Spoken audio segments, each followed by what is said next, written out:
사사기 11장 1절 말씀부터 3절 말씀까지입니다.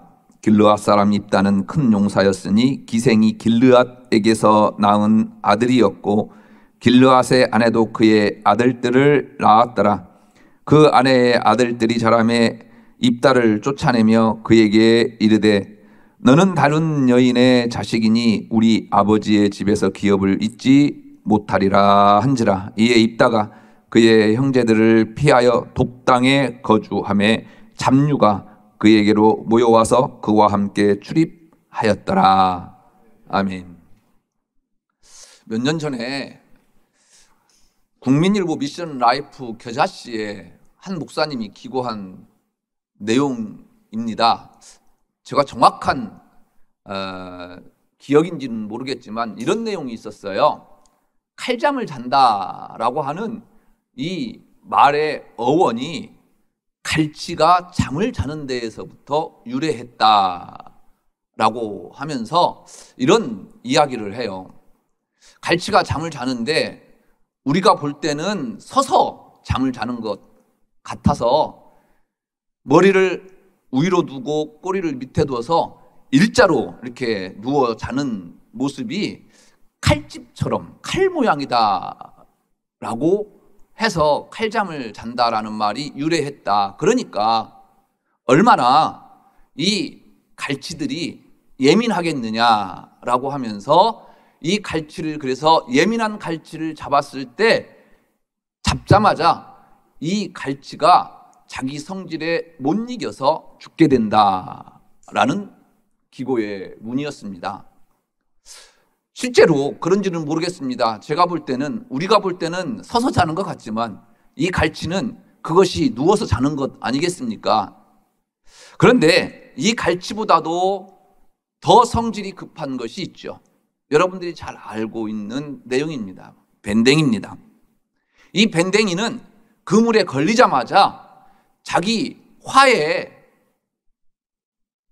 이끌려서 바로 죽는다고 합니다. 그래서 속 좁은 사람을 밴댕이 소갈머리다 라는 말을 하지요.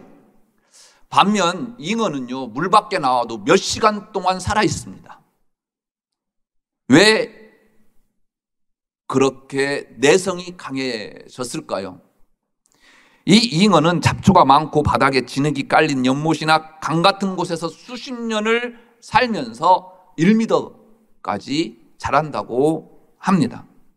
어쩌면 이 잉어는 진흙탕에서 그 풀밭에서 내성을 키웠고 인내를 배운 것이 아니겠습니까?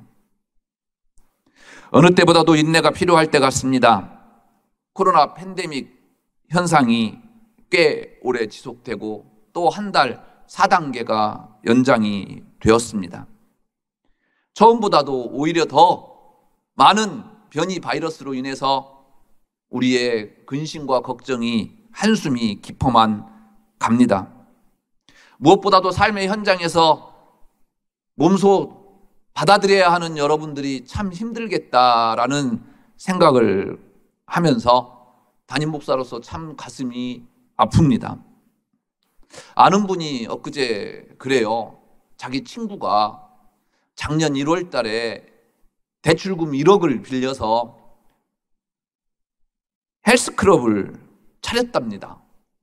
그런데 작년 2월에 코로나가 터졌지 않습니까? 그러니 대출금에다가 또 상가 임대료에다가 죽을 맛이라고 합니다. 무슨 말이 필요하겠습니까? 죽고 싶어도 죽을 수 없는 형편이라고 친구분이 이야기를 합니다.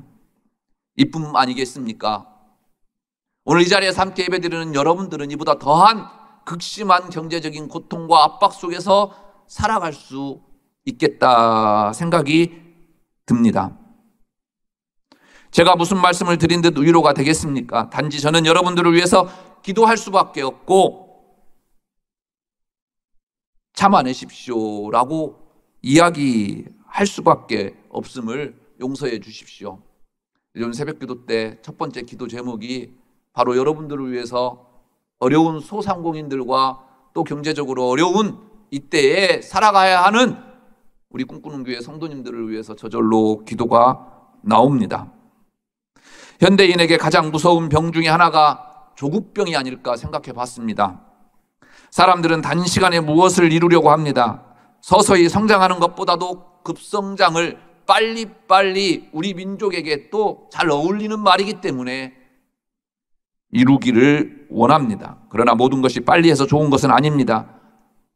빨리 해서 부작용도 얼마나 많은지 우리 역사를 통해서 빨리 이룩된 민주화 때문에, 빨리 이루어진 경제 혜택 때문에, 빨리 이루어진 그러한 정치적인 많은 일 때문에 우리가 겪어야 할 고통과 또 헤쳐나가야 할 일들도 그에 비례해서 많아졌죠. 신앙도 그렇습니다. 처음 예수를 믿어서 얼마나 뜨겁고 좋습니까? 그래서 교회에 흠뻑 젖어서 삽니다. 교회 이런저런 일들 다 하고 싶습니다. 봉사해도 행복합니다. 그런데 무슨 일 때문에 좀 틀어지면 순식간에 식어져 버리고 심지어는 교회를 떠나는 분들도 많이 있습니다. 여러분, 신앙생활은요, 하나님께서 우리를 부를 때까지 해야 할 장거리 마라톤이에요. 단거리가 아닙니다. 그러니까 좀 서서히 쉬었다가 차분하게 하십시오. 천천히 해도 됩니다. 하나님은 요셉을 쓰시기 위해서 13년 동안 종살이와 감옥살이를 하게 하셨습니다. 모세를 훈련시키기 위해서 처갓집에서 40년이라고 하는 광야 생활을 하게 했습니다. 여호수아를 쓰시기 위해서 모세의 시종으로 40년을 기다리게 했습니다. 여러분들 잘 알고 있는 다윗, 세례 요한 다 마찬가지입니다. 하나님은 귀하게 쓰시기로 작정할수록 많은 준비를 시키신다라는 것 기억하십시오. 예수님을 믿는 순간 우리는 거룩한 신분이 됩니다. 성도가 됐습니다. 완벽한 성도가 됐습니까? 아니요. 우리는 죽을 때까지, 하나님 부르실 때까지 완벽한 거룩함을 이루기 위해서 무단히 기도하고 또 찬양하고 말씀 듣고 말씀 쓰고 읽고 그러지 않습니까? 왜요? 지금 우리가 완벽하다고 한다면 그런 일들이 뭐가 필요하겠습니까? 완벽한 성도라고 한다면 그런 일들이 뭐가 필요하겠습니까? 우리는 성도라고 하지만 여전히 하나님께서 부르실 때까지 부족한 종들이기 때문에 거룩함을 위하여 차츰 나아가는 것이죠. 입다는 성격으로 한몫한 사람입니다. 입다 하면 먼저 드는 생각이 성급함, 조급함, 잔인함입니다. 암몬으로부터 18년 동안 어려움을 겪게 되자 길르앗 사람들이 이 입다를 지도자로 세우고 또 그들은 하나님 앞에 우상을 섬긴 것에 대해서 회개하면서 울부짖죠. 그래서 하나님은 입다를 사사로 세워주십니다. 입다는 기생에게서 낳은 서출입니다. 그래서 오늘 본문에서도 이야기하고 있듯이 형제들에게 집과 고향에서 쫓겨나게 됩니다. 암몬의 전쟁이 임박하게 되자 그 큰 용사로 불렸던 그를 길르앗 사람들에 의해서 지도자로 추대되었죠. 이러한 입다를 하나님은 사사로 세웠고 선지자로 세웠다라는 겁니다. 입다는 만약 하나님께서 암몬과의 전투에서 승리케 해주신다고 한다면 전쟁이 끝나고 집에 돌아갈 때 처음 나를 맞이하고 환영해주는 그 사람을 잡아서 하나님 앞에 번제로 드리겠다라고 잘못된 서원을 하게 되지요. 결국 하나님의 도우심으로 이스라엘이 대승을 합니다. 문제는 승리 후 집으로 돌아가는 길에 그를 가장 먼저 맞이한 사람이 누구였느냐? 바로 하나밖에 없었던 외동딸이었다라는 거죠. 입다가 자기를 영접하러 나오는 그의 딸을 보고 옷을 찢으면서 비통해했던 이유가 바로 여기에 있습니다. 얼마나 고민이 되었을까요? 고민하는 아버지에게 딸은 하나님께 드린 서원을 이행하도록 격려를 합니다. 무슨 말이에요? 아버지 나 괜찮다. 아버지가 하나님 앞에 서원했으니까 나 잡아서 드려라 라고 격려합니다. 성급히 말을 꺼내고 말의 결과에 대해 고뇌하는 입다에 비해서 희생을 감수하고 아버지의 결정에 따른 외동딸의 고귀한 순종이 참 아름답죠. 성급한 서원의 잘못했음을 인정하고 하나님 앞에 회개함으로 돌이킬 수 있었습니다. 충분히. 그러면 딸을 드리지 않아도 되었고 하나님 앞에서 사람을 제물로 드리는 죄를 범하지도 않았을 것입니다. 하나님께서 하나님 앞에 서원했다고 해서 인신 제물을 기뻐하실까요? 그런 우리 하나님이실까요? 이렇게 입다는 성급했고 모든 일에 신중하지 못했습니다.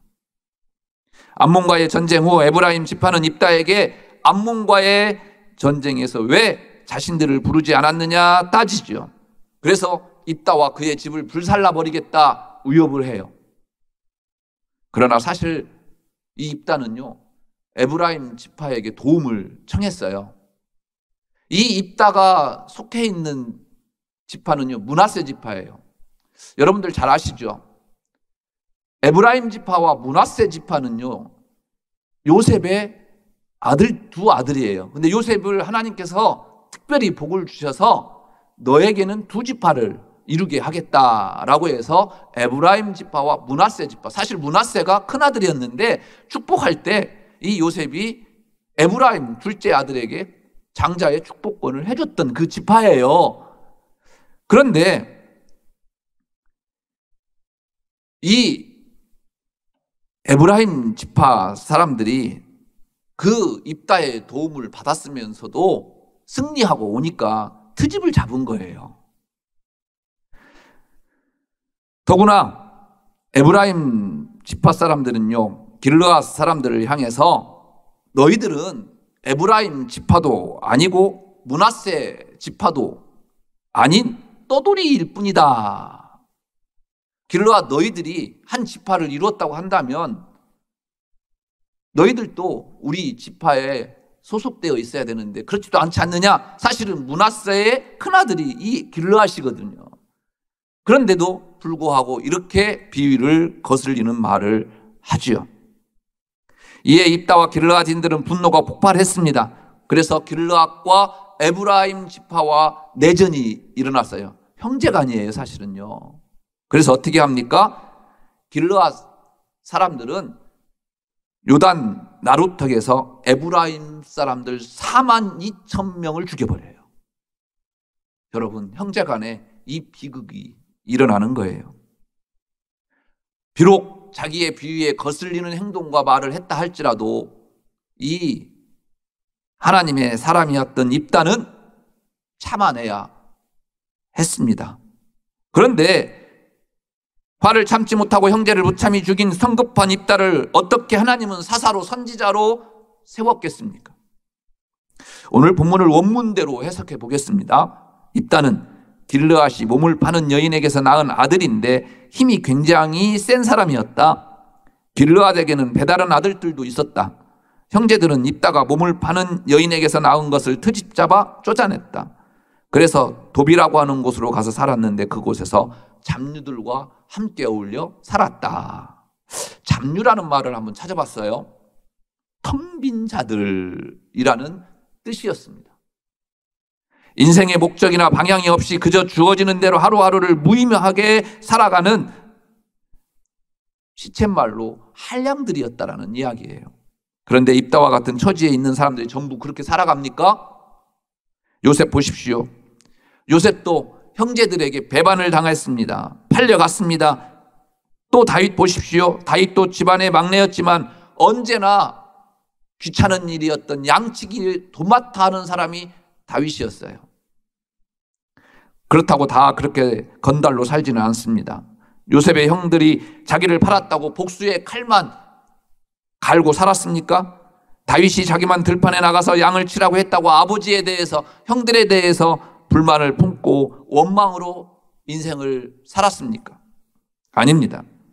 요셉은 그 상황에서도 하나님 주신 꿈을 잊지 않았습니다.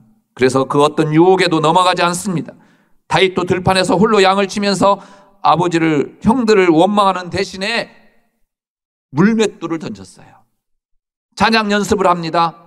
요셉이나 다윗이나 능히 원망으로 세월을 보낼 수 있었습니다. 그럼에도 불구하고 그러나 그들은 그렇게 살지 않았다라는 거죠.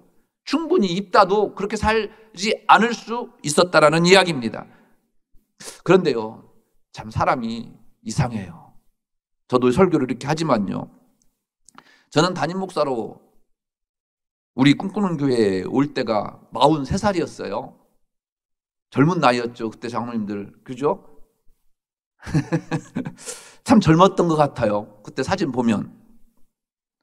요즘 후배들 보면 참 미안한 생각이 들어요. 50살이 되어도 담임 자리가 없어서 나가지 못하는 경우가 참 많아요. 당시 친구들이나 동역자들이 모두 담임으로 나가는데요, 제가 왜 이렇게 조급한지 몰라요. 여전히 부목사로 있으니까요, 저만 좀 뒤처진 것 같아요. 그래서 국내외에 있는 모든 기독공부에 나오는 임지 자리에 이력서를 다 넣어봤어요. 심지어는요, 제가 고백할게요, 싱가포르에 있는 한인교회도 넣어봤어요. 그런데 거기에서 전화로 인터뷰를 해서 인터뷰했는데 다 떨어졌어요. 다 떨어져서 우리 꿈꾸는 교회로 왔어요.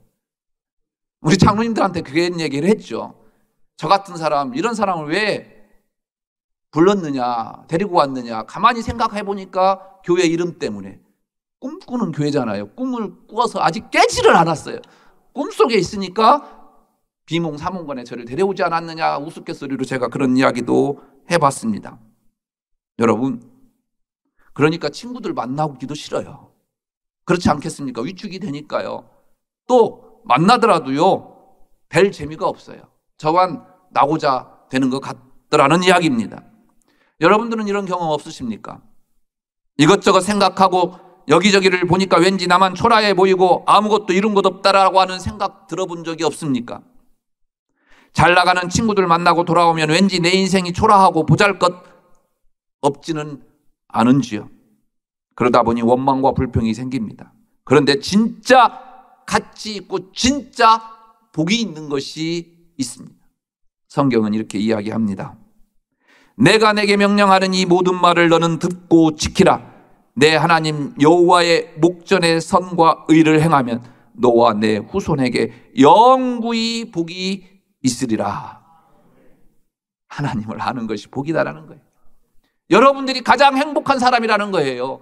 오늘 여러분들이 이 자리에서 하나님 말씀 듣고 하나님을 바라볼 수 있음이 영구히 여러분들 후손에게 복이라는 거예요. 할렐루야. 입다는 이것을 몰랐습니다. 그래서 자기 기분대로 자기 감정에 충실하게 살아왔다라는 겁니다. 그러나 이런 모습이 입다의 전부는 아닙니다. 이스라엘을 공격한 암몬 왕은 자기들이 쳐들어온 이유가 아르논에서부터 야복과 요단까지 원래 자기들 땅이었다라는 거예요. 즉 요단 동편에 지금 우리 이스라엘 백성들의 두 지파 반이 살고 있었던 그 땅이 원래 우리 땅이었다. 그런데 너희들이 출애굽을 해서 가나안 땅에 들어가기 전에 이 땅을 점령해서 지금까지 살아왔다. 그러니까 우리 땅 돌려줘라 라고 이야기합니다. 그런데 이 말을 듣고 입다가요, 그 한량이었던 입다, 역사의식도 하나도 없었다라고 생각했던 이 입다가 뭐라고 이야기하는 줄 아십니까? 기가 막힌 이야기를 해요. 이 땅은 너희들 말 맞다. 그런데 하나님이다. 우리에게 주신 땅이다. 그래서 지금 300년 동안이나 이렇게 살아왔는데 그간 뭐하고 이제 와서 달라고 하느냐. 그리고 이미 하나님이 이 땅 우리 것이다라고 이야기하시고 우리에게 주신 것이다. 입다가요, 무식하지만 않았습니다. 하나님을 향한 믿음도 있었고요, 역사의식과 이 하나님의 섭리를 알고 있었다라는 것입니다. 입다가 그냥 단순 무식한 사람만은 아니었다라는 이야기입니다. 많은 분들에게 입다에 대한 선입견이 있습니다. 서두에 말씀드린 것처럼 입다 그러면 건달, 과격, 성격 급하고 잔인하다라고 생각합니다. 맞습니다. 그러나 그것이 입다의 전부는 아니라는 것입니다. 우리는 사람을 보며 평가할 때 그저 환경과 조건만을 생각하지요. 흔히 오랜만에 동창회에 다녀온 사람들이 하는 이야기 중에서 공통적인 이야기가 있어요. 나보다도 공부도 못했고 나보다 잘난 것도 없고 지금 보니 그런데 나보다 잘 나가요. 그래서 장로님 집에 와서 권사님에게 뭐라고 얘기해요? 내가 쟤보다는 공부는 잘했다. 공부 못한 사람이 없어요. 이 세상 살아가면서 다 잘했어요. 그죠? 반장 안 해본 사람도 하나도 없더라고요. 그러면서 그 친구가 잘 나가는 이유를 어떻게 이야기하십니까?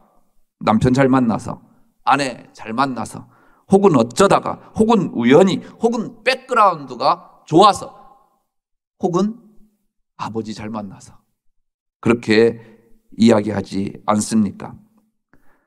혹시 로또 같은 것에 당첨되어서 소위 세상에서 말하는 대로 팔자가 바뀐 사람도 있을 수 있겠지요.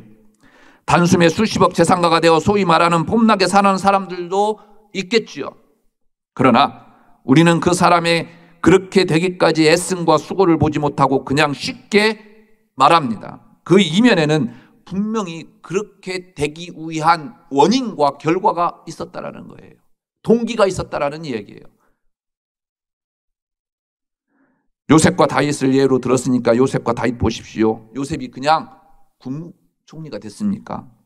운이 좋아서 국무총리가 되었습니까? 요셉은 종으로 팔려간 주인 보디발의 인정을 받습니다. 감옥에 가서도요, 감옥장에게 인정을 받았어요. 13년의 세월이 얼마나 힘들었을까요? 애굽에서 이방인으로 그렇게 인정받기가 쉬운 일이겠습니까? 요셉이 그 기간 동안 얼마나 노심초사하면서 살아왔겠습니까? 다윗 보십시오. 골리앗을 물리치고 사울을 피해 도망다닌 세월이 10년 이상이에요. 그럼 그 세월 동안 다윗이 사울 원망만 하고 살았습니까? 아닙니다. 사도행전에서 이렇게 기록하지요. 패하시고 다윗을 왕으로 세우시고 증언하여 이르시되 내가 이새의 아들 다윗을 만나니 내 마음에 맞는 사람이라 내 뜻을 다 이루리라. 하나님의 마음이에요. 하나님께서 세워놓으셔서 왕이 된 후에 하나님의 마음이 흡족했다라는 얘기가 아니에요. 이미 왕이 되기 전에 훨씬 전에 다윗은 하나님의 마음에 흡족했더라라는 이야기예요. 그러니까 그 사울을 피해서 도망다니면서 그 10여 년 동안 이 다윗이 얼마나 스스로 마음속에 하나님 바라보면서 참아내고 또 신앙의 성숙을 기했겠습니까? 하나님 앞에 쓰임받는 성경의 인물들을 보면 그만한 이유가 다 있습니다. 우리는 그냥 쉽게 말하고 쉽게 넘어가지만 그들에게는 주님을 향한 엄청난 열정이 있음을 기억하십시오. 대표적인 사람이 누굽니까? 삭개오죠. 누구 못지않게 삭개오는 열정이 있었습니다. 그 열정이 중년의 삭개오를 나무 위로 기어가게 만들었습니다. 주님 앞에 나와서 고침을 받은 수많은 사람들도 마찬가지입니다. 그 중에는 주님께서 직접 찾아가셔서 낫게 하신 사람들도 있습니다. 그런데 대부분 그들이 예수님 앞에 나와서 예수님께서 그들을 보시고 긍휼히 여기시고 그들의 병을 고쳐 주십니다. 고침을 받겠다는 열정과 믿음을 가지고 주님 앞에 나왔던 것입니다. 예수님 당시 살던 시기에 얼마나 많은 환자들이 있었겠습니까? 그러나 고침받은 사람들은 주님을 향한 열정이 있었던 사람입니다. 믿음이 있었던 사람들이었습니다. 우리는 입다를 그저 불량배요, 그저 성급한 사람이라고만 생각하기 쉽습니다. 맞습니다. 그런 면 없지 않아 있습니다. 그러나 그것이 전부가 아닙니다. 입다는 완문 왕에게 당당히 하나님이 하신 일과 하나님의 뜻을 드러낸 사람입니다. 그래서 그는 당당히 하나님께서 사용하셨던 사사요 선지자가 된 것입니다. 말씀 정리합니다. 사실 오늘 설교 별것 아닐 수 있습니다. 남이 어떻든 그것이 무엇이 그리 중요합니까? 입다든 요셉이든 다윗이든 내가 중요한 게죠. 우리 장로님이 중요하고 우리 권사님이 중요한 것 아니겠습니까? 그리고 쓰시는 분은 하나님이십니다. 하나님의 권한입니다. 영화 곡성에 나온 대사 중에 한때 유행했던 말이 무엇이 중한디? 무엇이 중하냐고? 라고 하는 말이 아주 유행을 탔습니다. 연예인들이 패러디해서 많이 유행세를 탔던 기억이 납니다. 실제 살아가면서 가장 중요한 것 중 하나가 무엇이 중요한지를 파악하는 것입니다. 과거 필름하면 어디입니까? 코닥이죠. 처음 핸드폰 시장에서 모토로라, 여러분들 그 모토로라 핸드폰 한번 갖고 싶은 마음 없었습니까? 그러나 이들은 디지털 카메라와 스마트폰이라고 하는 트렌드를 놓치면서 무엇이 중요한지 모르면서 변화의 시기에 뒤처지게 되었습니다. 우리들 인생도 그렇습니다. 바빠야 할 때 한가하고 좀 여유 있게 해야 할 때 혼자 바쁜 사람들을 보면서 무엇이 중요한지도 모른다라고 비난하기도 했습니다. 중요한 건 놔두고 지엽적인 부분에만 붙잡아 사는 사람들을 보고 참 답답했던 기억도 있습니다. 대학 다닐 때 저와 생각이 달랐던 그 많은 사람들 보면서 저 사람은 왜 역사의식도 가지고 살아가지 않는가 참 답답하기도 했습니다. 그런데 오늘 말씀 준비하면서 돌아보니 그런 것 하나도 중요하지 않더라고요. 장로님, 무엇이 중요한디요? 뭐가 중요합니까? 지금 여러분들이 하나님의 은혜 안에 있다라는 것, 하나님의 기억 속에 있다라는 것, 이것이 중요한 것 아니겠습니까? 이 자부심으로 9월 한 달 이겨내시기 바랍니다. 기도하겠습니다.